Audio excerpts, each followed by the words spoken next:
who is on Skype right now because she couldn't make it to the training because of some medical emergencies, but she's able to join us via Skype.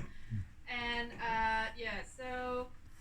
today, I met Artem a few years ago, back then in Hawaii, in a best conference trip, and then over the years, met many times at conferences and conference parties. And Jie, I met her 2 years ago, actually exactly in Shenzhen, which is very related to the topic of the talk today. So they have been doing a really interesting project in Shenzhen. The idea is to do cutting-edge research and artwork in factories in a way that as an attempt to close the gap between personal digital fabrication and mass production, as well as research in the lab and research in the field. So I thought it's a really interesting topic. Therefore, I'm very honored to invite these two speakers today and to share their experience about what they're doing in Shenzhen and some of the projects that come out from this summer program. So let's welcome Artem and to give us the talk, and we have Jie on the background, and if you have anything, any question for any of either of their work, and feel free to ask them. Okay. So thanks for coming. So I'll talk about our hacking, manufacturing, and research at scale that we do every summer from the Media Lab, where we take students to China to explore manufacturing. I'll talk a little bit about motivation and history of this workshop, and then I'll talk about the two different approaches that we developed over the years: hacking, manufacturing, and research at scale, and a little bit of a discussion. So it's a pretty short presentation. So we're just wanted to introduce a little bit the Media Lab. So we're kind of multidisciplinary research department. So we have every group is there's 30 groups, and every one is very different. So we have things from biology to robotics to electrical engineering, human-computer interactions as well. And so also different kind of people like engineers, artists, designers. So part of this program is bringing all those people together to understand prototyping better, and as well as manufacturing into the physical world. So usually when we're doing research, we're making things on a small scale. So there's a lot of variation, but usually it's not really mass producible. But when we're doing something on the manufacturing, usually it's a lot of the same units, like millions, and you just you don't really change anything about them. And there's a lot of both approaches have a lot of good things, advantages and disadvantages, but they're very different usually. In an academic department, in a factory, the way they look at the problems, as well as what they value, and so what we're trying to do here is kind of bridge the gap between those two, for academic students to understand the manufacturing, and because a lot of the projects that we do, it's really it's good to if you want to scale them, you have to manufacture them. So you have to understand the manufacturing, especially with hardware and a lot of human-computer interaction projects as well. And we also hope that this approach is useful for the manufacturers, like the factories, because they learn the prototyping techniques, so it helps them to innovate and to try to stay relevant, to do different approaches, instead of just focusing on one thing. So we basically, this is one of the Wired documentaries. And now it's kind of the Shenzhen became the Silicon Valley of hardware, which might be true or not, but it's a big concentration of consumer electronics in China right now. So our class has been going to Shenzhen every year for like 7 years. And why we go to Shenzhen? Because there is a lot of resources there. There is all the different factories concentrated together, and also the people. A lot of people, a lot of knowledge, and it's not like anywhere else in the world. So that's the main reason why we come to China. Like in America, there's also factories, but they're all like more spread out. It's not as concentrated as here, and we also now build up a lot of connections with the different factories, different like engineers, factory bosses, as well as like academic institutions as well. So the Shenzhen, you can find. I don't know if you guys been there. It's close to here. So this is like one of the markets, electronic markets, huge, with all the different stands. So each stand is like a front face of a factory. So you know you can. So it's like very interesting to just walk around there. And actually, when I say Shenzhen, I actually what I mean is this whole area, which includes other cities in Guangdong, like Dongguan. So most of the factories moved out like up into around Dongguan. So it's about like an hour, 2 hours away from Shenzhen actually. So we actually like first half of the program we stay in Shenzhen, and the rest couple of weeks we stay in Dongguan to have easy access to the factories. But it's not as like the transportation infrastructure is not as developed there, so you have to. It's like every day you spend a couple of hours just on the car going from one factory to another. Yeah. So we here is just kind of the timeline of different classes that we did, kind of workshops. So we started in 2013. That was actually before I joined the lab, so I didn't participate. But she was there, and I was kind of JiaBin Huang. He was one of the kind of who took the first group there, and now he's been involved also kind of throughout the courses as well.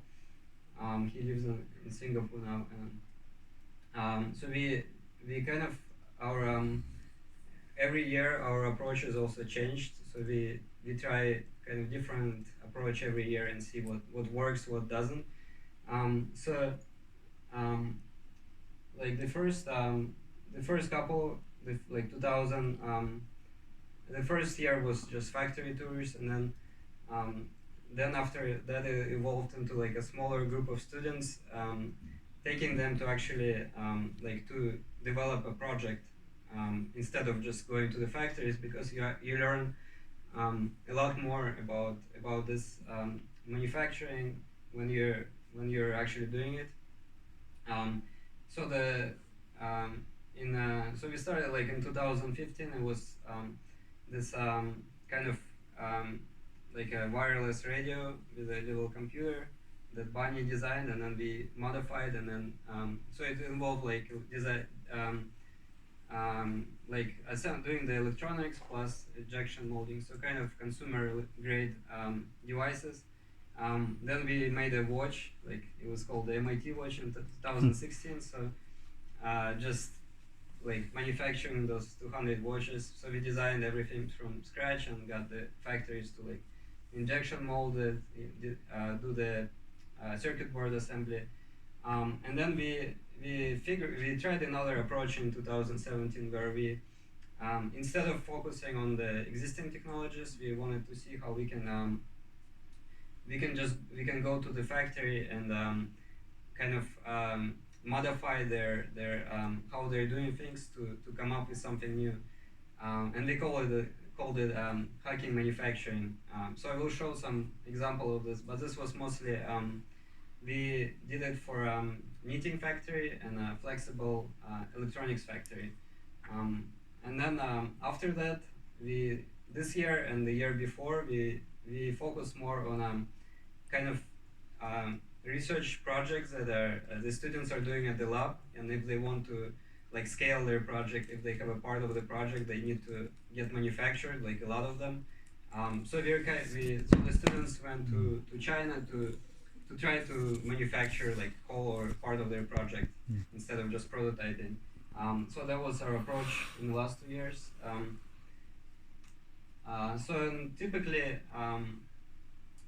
Typically this is done in the summer because the factories are the least busy in the summer, so we can engage with them more. And it's usually 4 weeks.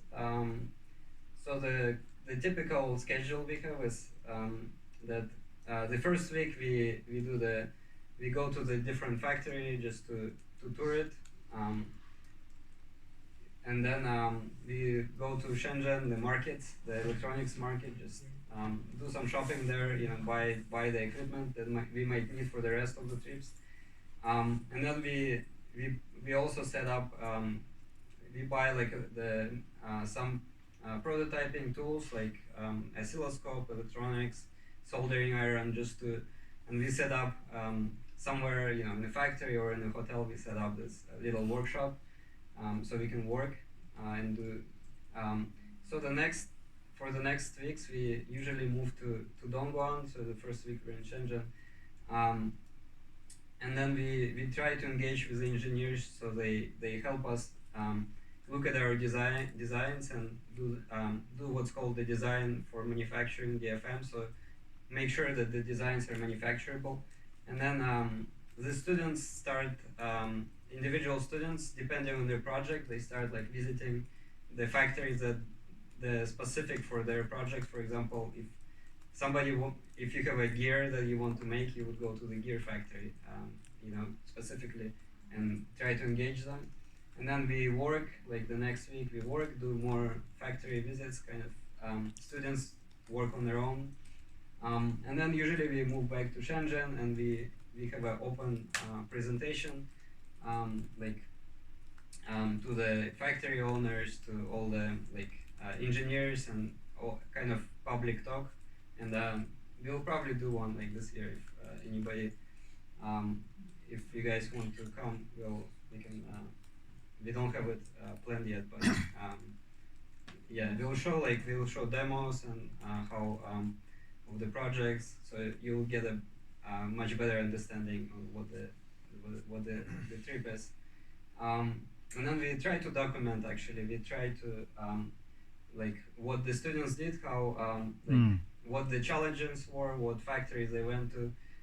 We try to document everything, and put it on a public blog, like on a Medium post, or publishing a paper, or also every year we had a video about the projects, public videos like on YouTube, and yeah, so you can also you can see that as well. I can share the link if you ask me.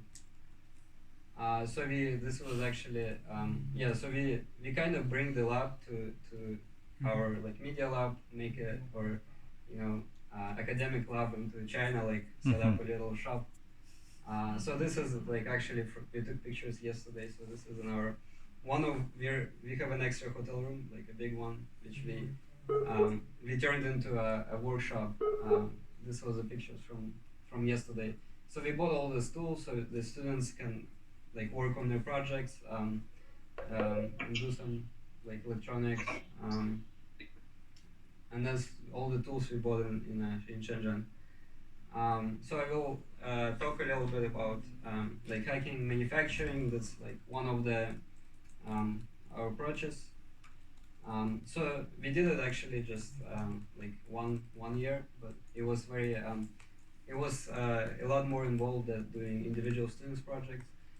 So we did basically we just went to 2 factories. So we were so we split the group of students, 10 students, into 2 groups.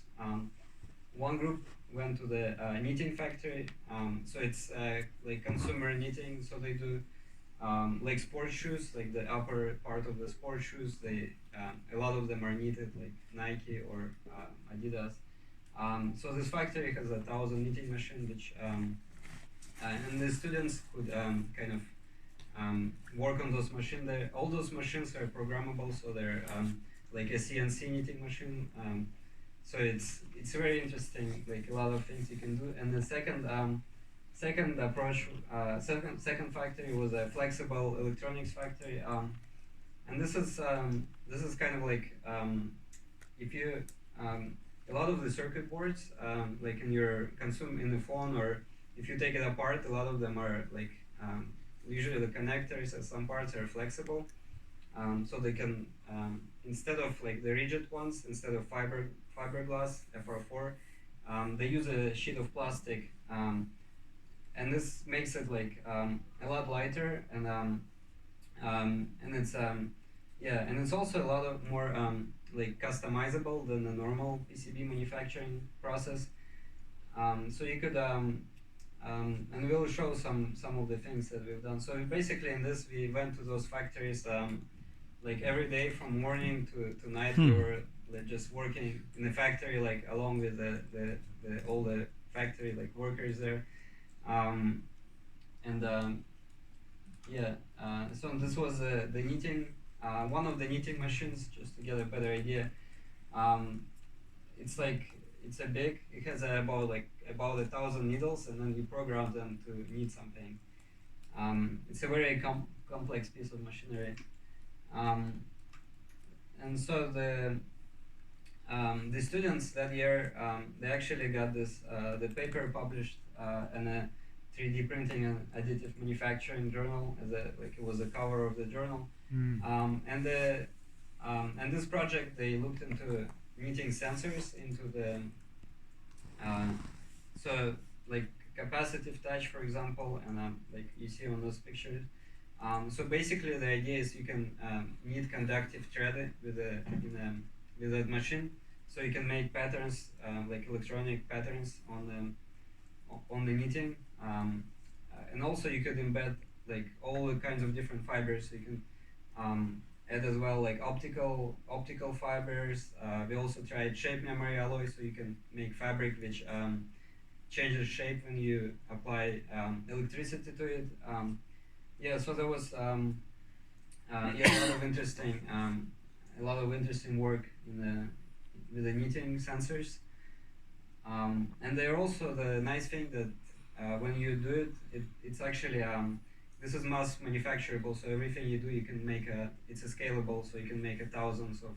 If you can do one, you can make 1,000. And we also had as well some students were not from like electronics engineering background, but were from arts. For example, Lucia, she was looking how you can like wear this EEG headset, and you can like based on the brain waves of the worker which is using the machine, the fabric will change. So based on their mood, you will get like a different pattern. So she tried. She made this interesting patterns based on the EEG data that she collected from the headset that she's wearing, the white one. So the second factory we were working was the flexible PCB, and that was I was involved in the flexible PCB factory, so I know a little bit more about it. So I went there every day. So what we with G as well, we did this project where we made a robot from flexible PCB, and the idea is that you can embed pneumatic actuators inside the circuit board, so you can inflate it, and this will like do something. So we made this robot with like a star, and also like using you could use shape memory alloy. So we looked at the different techniques. So the interesting thing about this is that you can make the robots like right in the electronics factory. You don't need motors, you don't need anything, just one process, and you get like the actuators and the sensors, everything. So they mass produce those. So this is some of the processes that we are looking at. This is we used all the same materials that we used in the factory. This is how we made the actuators. And that's this is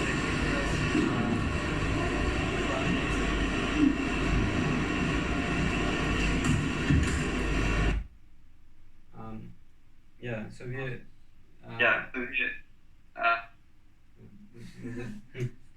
oh, Skype. So we made we modified the flexible electronics manufacturing to to also do more to expand it to make actuators and not just circuit boards but also robotics. So in the second part, I want to talk about is research at scale. So it's a different approach. So in this approach, that's what we did last year and this year. The students have already have their projects that they were doing before China, for their research, and then we help those students, support them to come to China and to scale their project, to try to manufacture the project into maybe not mass production, but maybe 50, 100 or a few hundred prototypes. So one of the projects, for example, I was doing myself. That's kind of how I got involved in this, in the China manufacturing. I was making the what's called the sensor tape. So it's a roll of kind of like a normal tape, a roll of flexible material that you can stick on anything, on a wall or whatever, and it can sense its shape as well as do other sensing, like temperature and light. So the idea was to make it into the shape of just a normal tape, but kind of smart material that's just like tape, but can do a lot more. So it's so one of the applications, for example, is can do sense its shape, so you could sense the shape of this bottle. So it's like a digital ruler, and this was using a string of IMUs, so inertial measurements units on each. So it has a separate sensor nodes, spaced about one centimeter apart. So you can do very interesting things. So for you can also use it as a make it into a wearable device. So putting it on a shirt, on different objects, so you can sense their and you can cut it. And in this case, you can sense for example, the posture. So the for that project, I had to manufacture a lot of those. A lot of the sensor nodes. That's why I got them. It was too expensive in the US and the scale was too big, so that's why I came to China in the beginning. So the other project that Judith was doing, it was last year. She's very interested in creating this device which can based on your physiological signals, it has bottles with smells, so you can release different smells. So when the device senses for example, you're stressed out, it will release a smell which calms you down, or during sleep, it will help you sleep based on if you're not having a good sleep, it will. So she was this device you can see. So it's it has a lot of parts. So we basically it's using piezoelectric element you can see there, which vibrates and will create a vaporized liquid material and create a smell. So she had all those parts, and she wanted to take it out, to give it to different people so they can wear it. So 3D printing and just lab approaches weren't really good for making this into a thing that's robust and you can wear and give to different people for research. So she wanted to make 100 or maybe of those devices, and they had a lot of parts. So you can see there is a plastic, and there is electronics and all this assembly. So she was working into getting this into mass producible injection molding and a PCB circuit board assembly. So designed for manufacturing. So she was able to make like 200 of those devices and like give it to different people. Now she's doing a lot of user studies, like this, where people take it home and use it like while they're sleeping. You know, so it's collecting like very interesting data. So her interest was not so much about the hardware, but kind of the user studies, how how we can use smell to help people with like sleep, stress, memory, as well as many other things. Yeah. So other projects we had last year. One of the students from Tangible Media, Hiroshi's issue group, he was making. So in his project, he had to make a lot of gears, custom design gears, which were like curved, and also like very different, weird shape. So you couldn't 3D print them because gears, they have to mesh really well.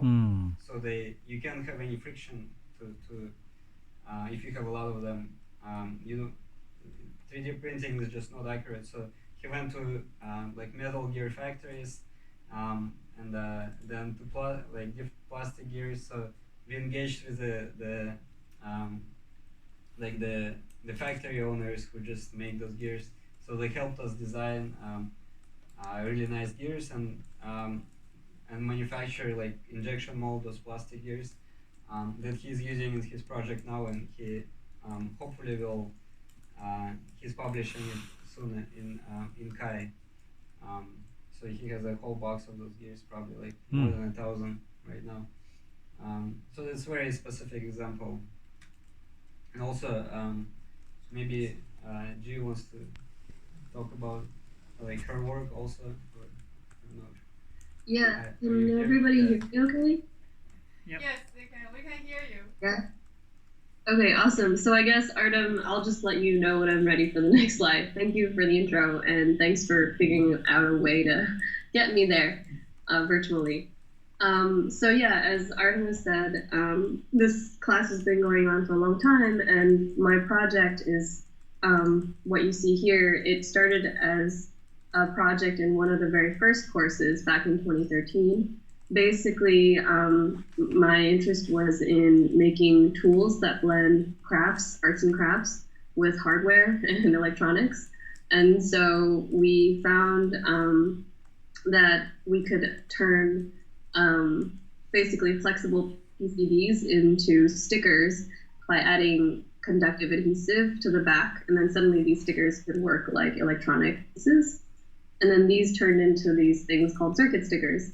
And so what you see right now is actually a initial test board where we basically, Bunny and I wanted to kind of push the limits of what flexible circuit boards can do. And so we like made a board that was intentionally painful. Like it had tiny traces, it had through-hole parts, it had like 80 million things that you normally would never put on a board. But we made one just to see like where does flexible PCB work and where doesn't it work.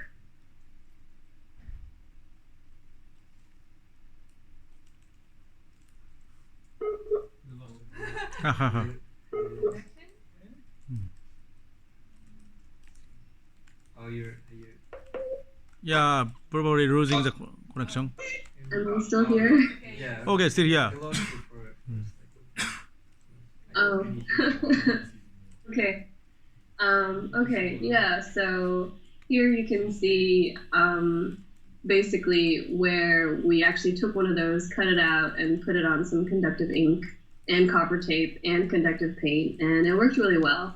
So that was kind of a cool thing that we're like, okay, cool. This tool, it does not just defy the laws of physics, but because we made it in a factory, like Artem said, we also had the option of making many, many more.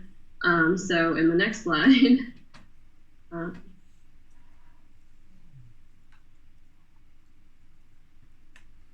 here we go, thank you, is the kind of what we ended up doing as an initial set. So there's LEDs, sensors, a microcontroller, and some pre-programmed lighting effects. And basically we took this and, we published a paper because that's what academics do. We publish papers. But then we also did a crowdfunding campaign. So I think that's the next slide. Maybe. I'll see. No, this is the book. Okay, so this is kind of how you see it work in action. I'll just wait. So there's copper tape, there's battery, there's the light, and then there's the picture.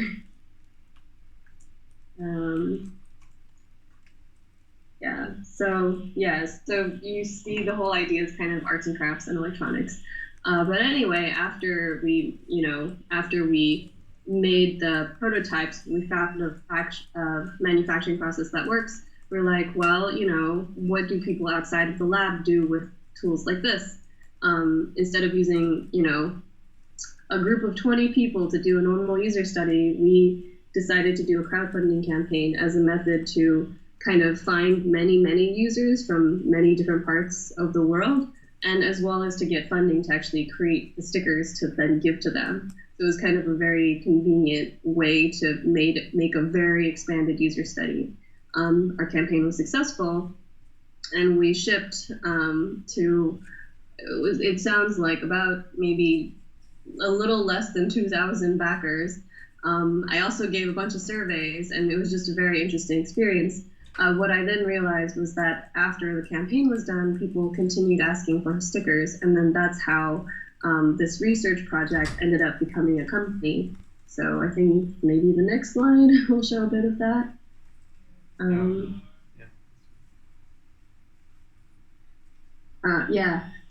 So you see it became JiaBin, and then a second ago you saw some pictures of some people using our stuff.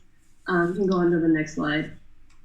And so, these are some examples of just artworks that different students have done. And so what's kind of interesting about this project is that it started as a research project that was born on one of these trips, but because we're able to get it out into the community for us through a crowdfunding campaign, the project has kind of lived on and grown much, much bigger. And now it's been 5 years, and JiaBin continues to grow, and we continue to create tools that blend art and technology. And so it's been kind of really amazing. But I think what's been really special about this, and for many of the projects in this course, is that we started it without the pressures of starting a business. Maybe there's a possibility, but we started it out of curiosity and interest in doing good research. Because of that, we're able to focus on what is the project. And then I believe that if it's really good and we figure out a good kind of efficient manufacturing method, and all of the different things work, and we get good feedback as researchers on how to make it a better project, then it can end up turning into a sustainable business in the case of JiaBin, which I think is just very interesting. Rather than many people typically come to Shenzhen with a business in mind, and so many of the decisions are completely driven by the business side, and I think that limits the creativity and the kind of risk-taking that I think enables better research and better design. So that's kind of what I really love about having a special course like this. So the next slide.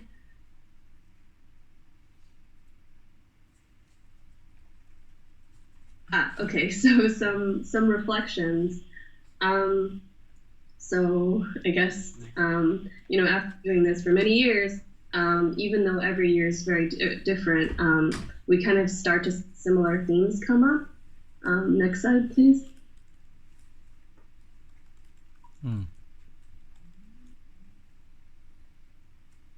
So the first one is normally, typically a client would go to a factory and think of it as, a company that you pay for it to do something that you want. It's a transaction. But when we work with factories, we're really focused on building relationships where we want to learn from them, and hopefully they want to learn from us. And so we kind of start to collaborate, and everybody's giving suggestions and ideas and kind of respect each other's perspectives and skills and kind of expertise.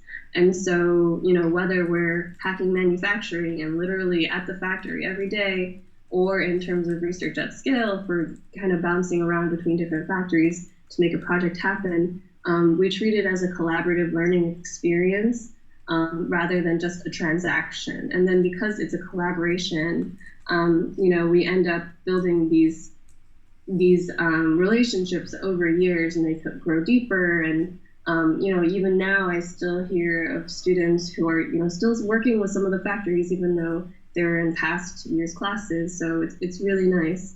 So that's been a big kind of theme of this, and I think that collaboration is what makes it worthwhile for the students as well as the factories. Next slide, please.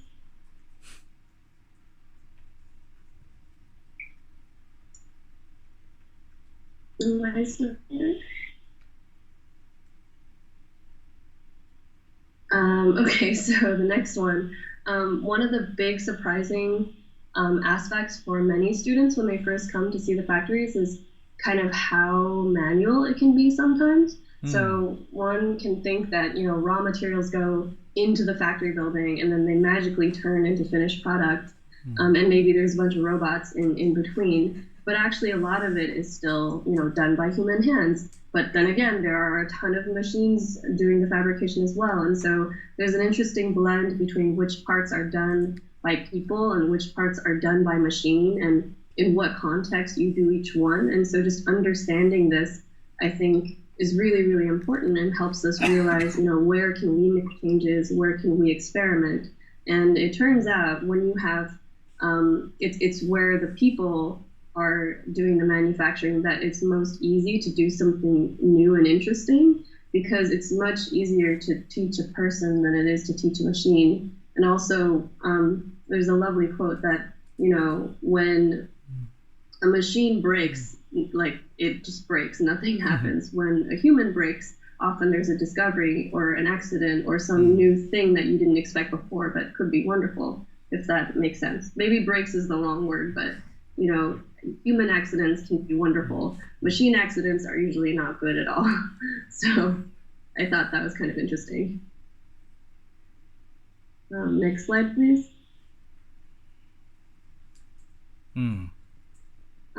All right, so towards the future.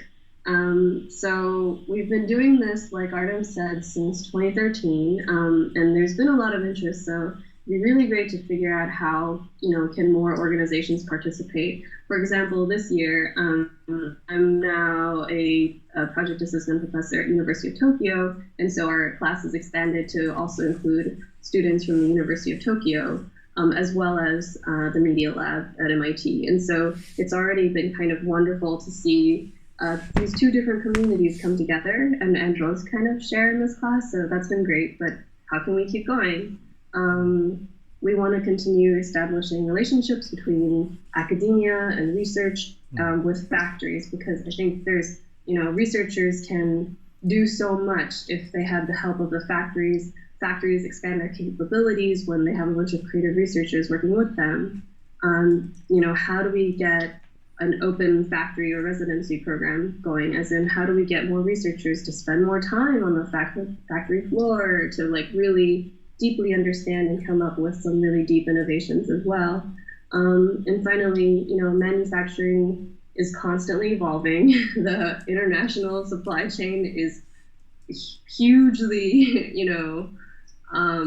changing, especially right now. And so, how does what we do fit into that global context, right? That's a huge question right now, as maybe everybody's thinking about it right now. So, these are just some thoughts that are on our mind. I'd be curious what you all think as well. I think that's it. Yeah. Is there a next slide? That's the last slide. No. All right, cool. Thank you. Yeah.